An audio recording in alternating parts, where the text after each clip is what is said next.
Good evening. Welcome to Money Matters. I'm Charlie Shields, Wells Fargo Advisors, LLC. My co-host tonight is Chuck Steege, and Chuck is with SFG Wealth Planning Services, Inc., SFG Investment Advisors, Inc., a New York Stock Exchange registered investment advisor. Chuck, good to see you tonight. Good to see you, Charlie. We're going to have a great show for you tonight. Our special guests are Scott Race, President, and Stuart Race, CEO of Philadelphia Retirement Alliance, and they're going to be showing you people that are worried about retirement how to get through it okay. So if you're not worried about your retirement, flip it off, but if you are, stick with us. It's going to be a good show. Okay, Chuck, let's get started. I know that one of the things you focus on is these executive stock-based compensation programs, and why don't you talk to us a little bit about what's most commonly granted to the executives involved with that? Thank you, Charlie. I appreciate it. So certainly we've seen stock options issued for a number of years. We have seen a number of executives now being granted restricted stock units and restricted stock. We're seeing that restricted stock units are really the most widely issued. So you may have somebody that is even an entry-level employee receiving restricted stock units, and so it's not just exclusive to the most senior level folks, which, by the way, they do receive restricted stock units. Right. And restricted stock. And for your viewers and listeners, restricted stock is stock you're not allowed to sell for some period of time. And could you tell us generally what those periods of time that they're locked up would be? Well, it depends on the company and how they have the vesting schedule set up. The real difference, though, between a restricted stock and a restricted stock unit is the fact that with a restricted stock, the shares are actually issued, but they are essentially kept on reserve by the company. So the company is not actually releasing those to the employee executive until some point when they actually vest. Okay. The benefit to the executive is the fact that they not only have voting rights, but they also receive dividends. Okay. Restricted stock units, on the other hand, a recipient of those can't really vote on those shares until the vesting. Actually, the restrictions are released at the time of vesting, at which point that recipient has the ability to both vote but also receive dividends. Okay. Is this true of public companies and private companies, or is this generally what you'll see with publicly traded companies? Well, you will generally see these with publicly traded companies. Private equity firms do issue restricted stock for a whole host of reasons, but restricted stock units are by far the largest number of stock-based compensation, the form of stock-based compensation that are being issued within the public space. Suppose there's a 5-year period before the vesting period, or however you want to describe it.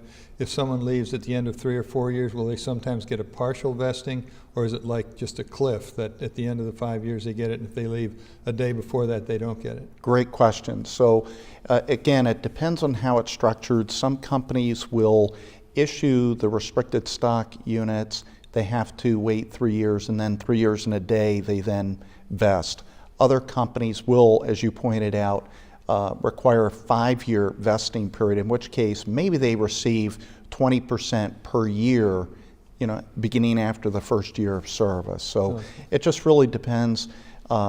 Companies will also issue or set up a graduated vesting in some cases where the vesting occurs every month. Okay. I noticed in my research that you talked about dividend equivalents also. Now, how does that work as opposed to what you've just described? Okay, so dividend equivalents are oftentimes issued on restricted stock units. Just a moment ago, I pointed out that restricted stock allows somebody to receive the actual dividends. So what do you do if you are a restricted stock unit recipient? Are you not going to receive dividends? Well, you can in the form of dividend equivalents. Okay. And oftentimes the company will hold those dividend equivalents for a period of time, oftentimes until vest, at which point it'll either be paid as cash or they'll be paid as additional shares. Okay, and how are those taxed? Are they taxed at the time they're received? They are taxed at the time that they are actually released. Right. So normally it's at vesting. Again, dividend equivalents are oftentimes linked to the vesting of the restricted stock units themselves. The dividend equivalents will oftentimes be taxed at the time that they're actually released, and they're subject to FICA and FUTA, Social Security taxes, but there are some mechanisms that allow an executive to actually defer the ordinary income tax on the dividend equivalents. Suppose an executive or an employee of a firm is lucky enough to be attached to a rapidly rising stock. Are there any tax strategies they can do to help their taxes as they move along with the stock going up fast and the value increasing? Well, I just pointed out a couple minutes ago that private equity firms oftentimes will issue restricted stock, at which point, when those restricted stock shares are granted, there's a mechanism called an 83B election that allows somebody to declare and pay taxes on the value at the time of grant. And they do that presumably with an eye towards appreciation of those shares. So what they are essentially doing is they're converting from an ordinary income tax event to a capital gains tax event. It's a lot of difference in the tax for someone who's in a stock that's going up a lot. Absolutely. Yeah. Okay. Well, how's the company shareholder benefit by issuing restricted stock? What's in it for the shareholder? Well, certainly the viewers of this program are going to be most interested in that. Right. I mentioned at the outset that companies have moved away from stock options to things like restricted stock units. Why is that? Well, options put more shares upon exercise in the market. Diluting the value. Diluting the value. So restricted stock units issue fewer actual shares by comparison. So of course shareholders and shareholder groups are very interested in dilution because they want to make sure that when those shares are actually released and issued, that the value of their shares aren't going down just simply by virtue of the fact that now the shares are available in the marketplace. Okay. As you just alluded to, a lot of our viewers and listeners are interested in the stock market. So why don't you see if you got a few questions for me that'll be apropos to that. Well, there certainly has been a lot that's been happening. Charlie, we've seen a lot of volatility in the market. Can you comment on whether the increased volatility that you're seeing is going to result in a change of investor behavior? Well, my quick answer is that it shouldn't. Volatility occurs sometimes when the market has really gone down a lot and people are trying to guess a bottom, or a stock has gone up a lot and people are trying to guess, or stock market goes up for 5 years and they're trying to guess, where's the top, and people sell, and then because people miss the boat, they buy, and it causes tremendous volatility. Without timing this show, I want our viewers and listeners to realize we're not accountants, we're not tax advisors, we're not lawyers, and they should consult their own expert before they make any decisions. But recently in the market, because the market has gone up several years in a row, there's been a lot of volatility. But to me, you set your sights on stocks or indexes or a certain sector of the market that you want, and when the volatility in that market causes it to be at the lower end of a trading range, if you don't have as much of that particular sector of the market, you should buy at that time and not worry about the fact the market is chopping up and down daily. So a lot of that volatility that we've seen in the market has been brought about by a number of extraneous factors, geopolitical events, uncertainty around interest rates. As we look across the pond to Europe, there's a lot of focus on Greece right now, and Greece is trying to get its house in order. The European banks are are trying to work with them. Could you comment on the Greece situation? Sure. I think our viewers and listeners should just focus on the fact that the Germans are not going to tell the Greeks that they're going to work until they're 90 so that the Greeks can retire at 50. It's just not going to happen. So we'll hear a lot of headlines, we'll hear a lot of scary news, and with a new election, there's a lot of fear that they're going to start hiring a lot of government employees there. Well, cooler heads have to prevail one way or another. Perhaps Greece would get kicked out of the European Union, or perhaps they'll come to their senses. But that sort of thing can cause 100-point swings in 5 minutes in the market. Again, forget the volatility that's created by that news. Focus on what you want to own and buy on the dips. You mentioned cooler heads prevailing. Yeah. There's a lot happening in Washington right now, Yeah. where there are proposals around budget. Yeah. Do you want to just comment on what you kind of envision happening in that landscape? Well, it's sort of the same theme. You're hearing the president propose a tremendous amount of additional spending. You have a Republican Senate and a Republican House. It's just not going to happen. Whether it's posturing to make the Democrats look good as the giveaway party in 2016, I don't know why he's doing that. But again, focus on the fact that historically the market has done the best when there's a Democrat in the White House and Republicans have the Senate and the House. And so that's what I'm focusing on. Also, the third year of the 4-year election cycle hasn't been down in like 17 cycles. So I suspect the market won't go up too much this year, is my best guess. My other guess is that overseas stocks may catch up a little bit with the U.S., but I wouldn't pay too much attention to the posturing going on in Washington. So you mentioned overseas, and when we think of overseas, we think of a lot going on in terms of currency wars, where different countries are evaluating their interest rates. Mm-hmm. In the U.S., there's a lot of uncertainty around interest rates.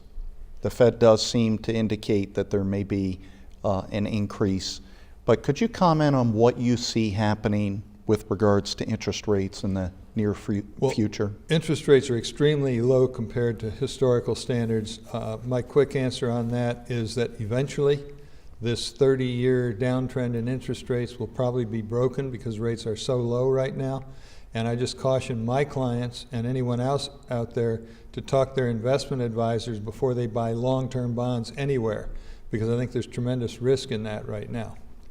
So let me ask you a viewer question so we can keep the show going and get to hear from our special guests. Fred Calvin of Wayne says, where do you see hiring opportunities for the near future in the business area? Well, it's interesting. There was an article today in the Wall Street Journal that indicates that sales roles, companies are having a very difficult time filling sales roles, professional sales roles, into the sciences and technology. So if one has that acumen, they have that kind of sales savvy, and it's something that they feel they could step up to. The professional sales role is there's a wide open opportunity in that area. Okay, thank you. And I suspect technology will continue to have a place also in hiring in the future. So if you have a question, please, and you want to send it in, please view this quick video and we'll tell you how to do it. You can have your questions answered on Money Matters. Please go to our website, money-matterstv.com. On our homepage, click on the banner on the right that says, Send us your questions. While you're on our website, you can find information about our host and guests, as well as show notes and links about this show and past shows. Money Matters is also available as a podcast on iTunes and Stitcher, so you can listen to Money Matters while you're on the go. That website address, again, is money, M-O-N-E-Y, -matters, M-A-T-T-E-R-S, TV.com. Okay, now on to our special guest, Scott Race, President, Stuart Race, CEO of Philadelphia Retirement Alliance. Guys, thanks for being with us. How you doing? Pleasure to be here. Thank you. So your organization is called Philadelphia Retirement Alliance. Why Philadelphia, and how are you tied to the city? Well, just to start off, this is Scott and I'm Stu. We're tied to the city because we grew up here. It's where we live now. It's where we're raising our children. It's important to us to be part of the fabric of this great region.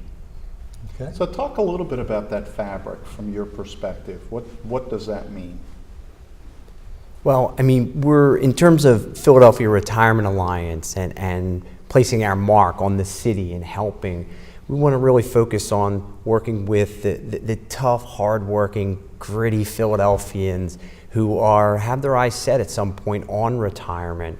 You guys had talked about at one point about variations in the market. We're trying to create some alternatives to make it so that some of those variations or variances that take place in the market that for some are a little bit unsettling, we might be able to eliminate some of that to create less variance in order to have a more sort of directed approach. I know what today is going to look like. I know what tomorrow is going to look like because that's comfortable for me. And it's something that we think there's a lot of middle-class Americans, a lot of middle-class Philadelphians who could really take a lot of, use that to their advantage and do well with it. So why you focus on the middle class? In other words, I'm sure if a high net worth client comes to see you, try to help them also, right? Yeah, I mean, it's a great question. Thank you. It seems as if, in my opinion and Stuart's opinion, that the middle class often gets overlooked.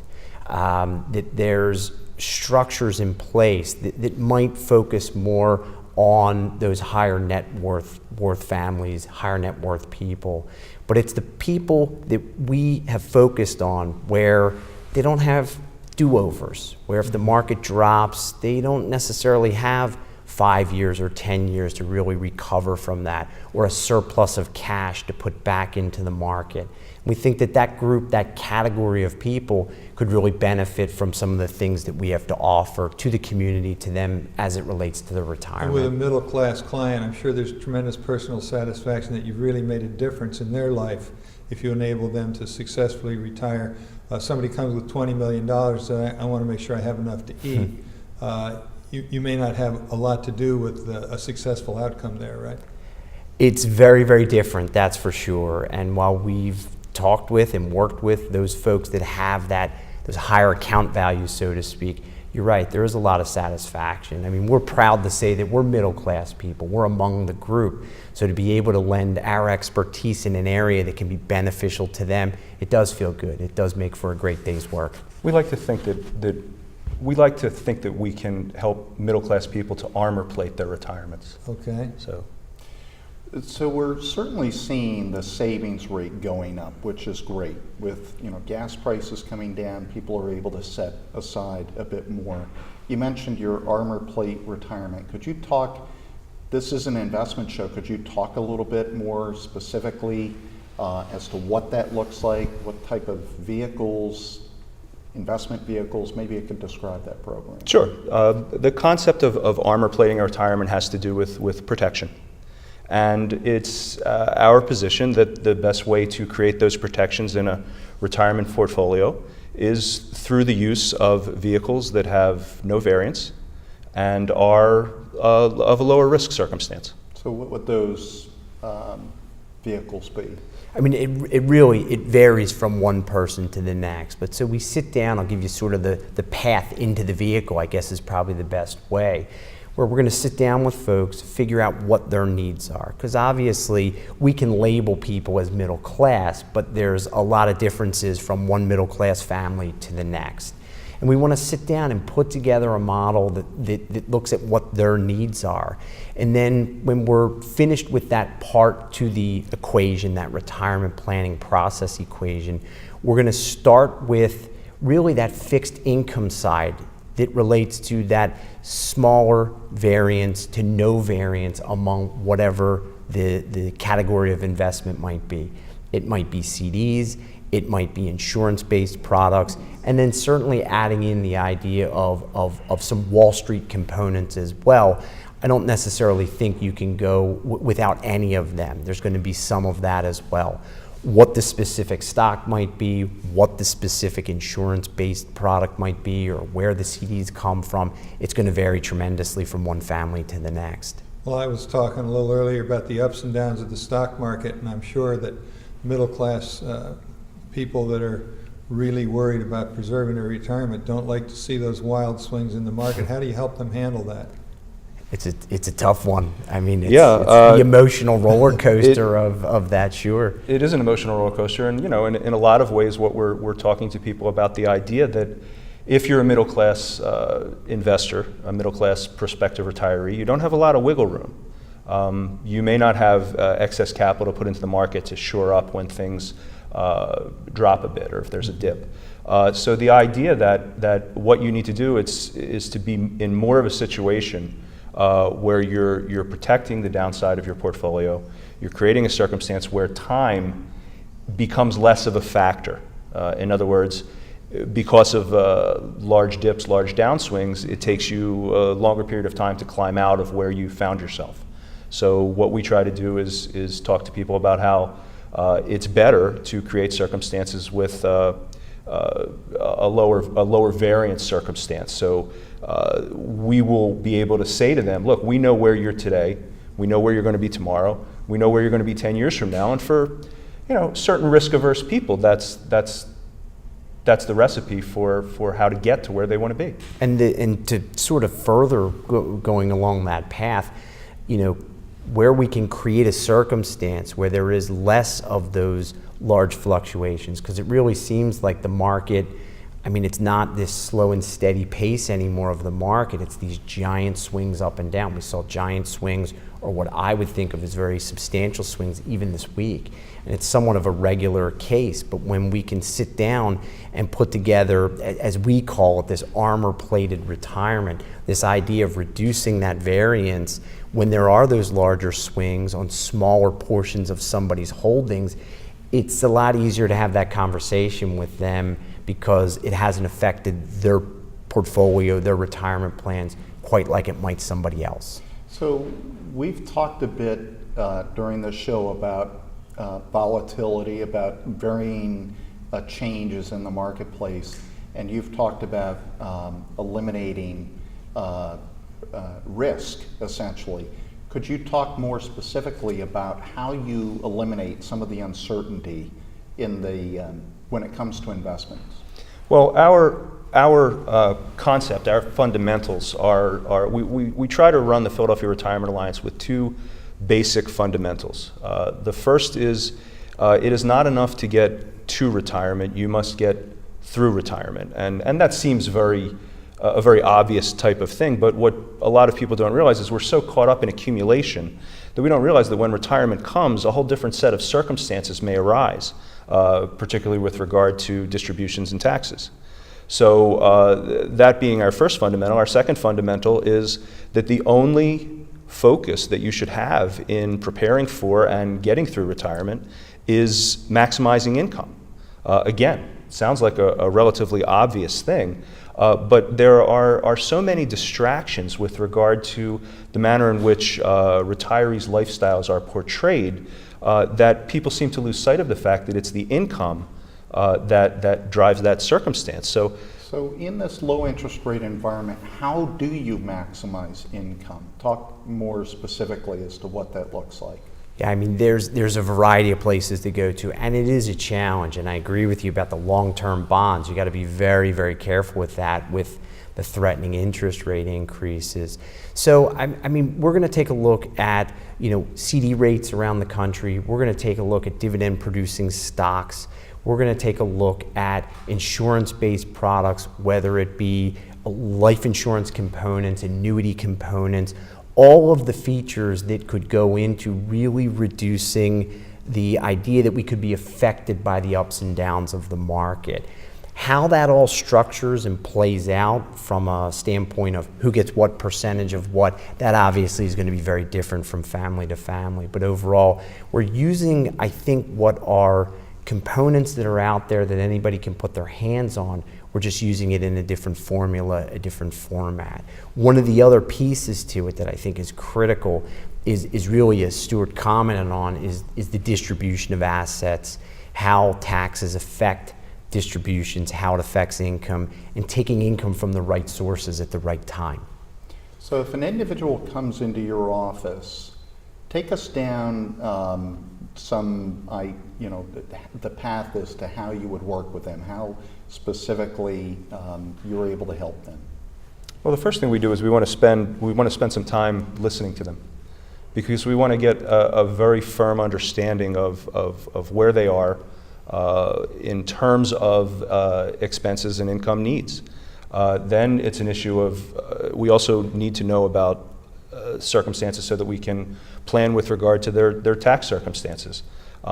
If you're asking me about the day-by-day procedure, I mean, obviously, there's an appointment. We're obviously going to need the background like everybody else does. We pride ourselves on being great listeners, so we want to hear the story, and then we want to create the framework. We got a couple of minutes left. I'm sure that you're looking at the whole person and you're talking to people about maybe they'll need to get a part-time job after they quit and that sort of thing. And you probably, I mean, just as a backup or whatever. And then there's probably other issues involved, like you find out in 2008, you found out how risk-averse people really were compared to what they said they were. So talk to us a little bit about that. Sure. I mean, it's one of those things where, right, it's interesting that you say that. You really learn how risk-averse people are when they're sort of on the firing line at that moment. Right.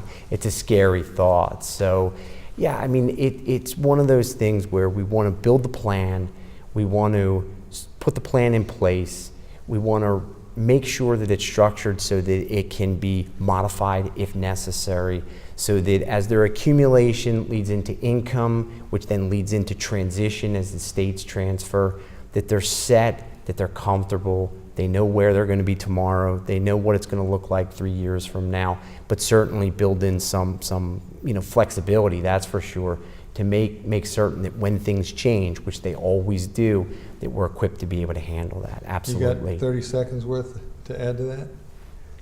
10 words? Sure. We help middle-class Americans armor plate their retirements. Okay, well said. Well, I appreciate you guys being here. As far as I'm concerned, this is the most important part of society we've got to try to help. We've got a safety net for the people that are unfortunate and aren't able to make a lot of money, and the wealthy people are okay, but those middle class are the ones that I worry about the most. We appreciate you being here. Thank you. Our show next week, we're going to have Charles McDermott of Turnkey Sales Operations, but I understand the show is going to have a lot of other segments too. We hope you'll stick with us next week. As far as we're concerned, your money matters.